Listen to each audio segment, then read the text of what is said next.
जय हिंद दोस्तों, स्वागत है आपका हमारे यूट्यूब चैनल में। मेंडल के आनुवंशिकता के नियम। तो देखिए, मेंडल्स लॉ ऑफ जेनेटिक्स। वैज्ञानिक ग्रेगर जॉन मेंडल ने आनुवंशिकता से संबंधित 3 नियमों का प्रतिपादन किया, जो इस प्रकार हैं।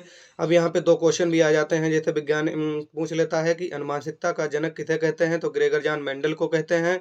या आनुवंशिकता की खोज किसने की, तो ग्रेगर जॉन मेंडल ने की। अब देखिए, इनके 3 नियम, इन्होंने जो है 3 नियम प्रतिपादित किए, तो इस प्रकार हैं। देखिए, नंबर 1 नियम पहला वाला दे रखा है कि एक लक्षण तथा प्रभाविता का नियम। एक लक्षण तथा प्रभाविता का नियम, ये पहला नियम है उनका। दूसरा नियम यह है कि लक्षणों के पृथक्करण या युग्मक की शुद्धता का नियम, ये दूसरा लक्षण है। और तीसरा वाला लक्षण है ये कि स्वतंत्र अपवाहन का नियम। तो यहाँ पे देखिए, पहला वाला नियम हम आप लोगों को बताते हैं कि प्रभाविता का नियम ये क्या होता है, इसमें क्या इन्होंने सिद्ध किया। तो देखिए, प्रभाविता का नियम, जब विपरीत लक्षणों वाले पौधों के बीच में संकरण कराया जाता है। विपरीत का मतलब होता है कि कोई भी विपरीत रख लो, एक छोटा एक बड़ा, ठीक है, एक लंबा एक बौना, किसी भी प्रकार से आप रख लो। तो जब विपरीत लक्षणों वाले पौधों के बीच संकरण कराया जाता है, तो उनकी संतानों में ए से एक लक्षण ही परिलक्षित होता है। मतलब कहने का मतलब यहाँ पे ये है कि एक बौनेपन का लक्षण ले लीजिएगा, एक लंबेपन का लक्षण ले लीजिएगा। जब दोनों के बीच में संकरण कराएंगे तो एक ही लक्षण प्रकट होगा, चाहे वो बौना हो या लंबा हो। तो देखिए, और दूसरा लक्षण जो है, और दूसरा लक्षण दिखाई नहीं देता है, और दूसरा लक्षण दिखाई नहीं देता है। मतलब एक ही लक्षण दिखेगा यहाँ पे, और दूसरा क्या हो जाएगा, छिप जाएगा। दूसरा क्या हो जाएगा, छिप जाएगा। तो देखिए, जो दिखेगा लक्षण हम उसको क्या कहेंगे, प्रभावी कहेंगे। उसको हम क्या कहेंगे, प्रभावी लक्षण कहेंगे। और जो छिप जाता है उसको हम क्या कहेंगे, अप्रभावी लक्षण कहेंगे। क्या कहेंगे, अप्रभावी लक्षण कहेंगे। तो इसमें कहने का मतलब ये था कि जब दो विपरीत लक्षणों वाले पौधों के बीच संकरण कराया जाता है, तो उनकी संतानों में से एक लक्षण ही परिलक्षित होता है, और दूसरा लक्षण दिखाई नहीं देता है। पहले लक्षण को हम प्रभावी लक्षण कहते हैं, तथा दूसरे लक्षण को हम अप्रभावी लक्षण कहते हैं। उदाहरण देख लेते हैं। तो उदाहरण में देखिए, दे रखा है कि जब शुद्ध लंबे तथा शुद्ध बौने पौधों के बीच में संकरण कराया जाता है, तो प्रथम संतानीय पीढ़ी F1 में विपरीत लक्षणों में से केवल एक लक्षण मतलब लंबापन जो प्रभावी है दिखाई देता है, और अप्रभावी मतलब जो बौना है वो छिपा रहता है। इसे ही प्रभाविता का नियम कहते हैं। मतलब आगे देखिए, F1 पीढ़ी के संतति पौधे विषम युग्मनजी होते हैं। अब देखो, इन्होंने यहाँ पे जो है उदाहरण में दिखाया है कि ये शुद्ध लंबे पौधे हैं। शुद्ध लंबे पौधों को हमने कैपिटल टी से दर्शाया है, और शुद्ध बौने पौधों को हमने स्मॉल टी से दर्शाया है। तो यहाँ पे एक शुद्ध लंबा पौधा ले लिया और एक शुद्ध बौना पौधा ले लिया।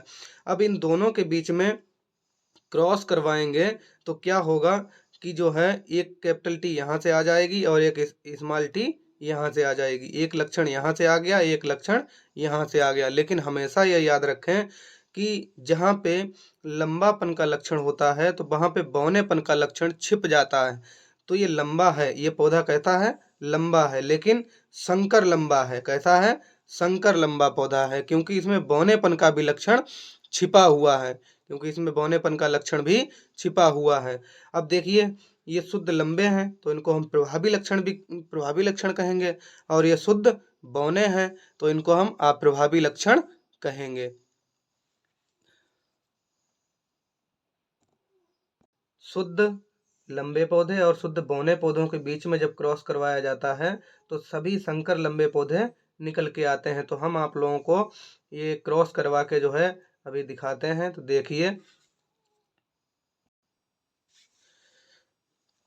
देखिए, इस प्रकार उन्होंने जो है क्रॉस करवाया था। तो एक शुद्ध लंबा पौधा लिया और शुद्ध बौना पौधा लिया। अब इन दोनों के बीच में जब क्रॉस करवाया जाता है, कैपिटल टी स्मॉल टी।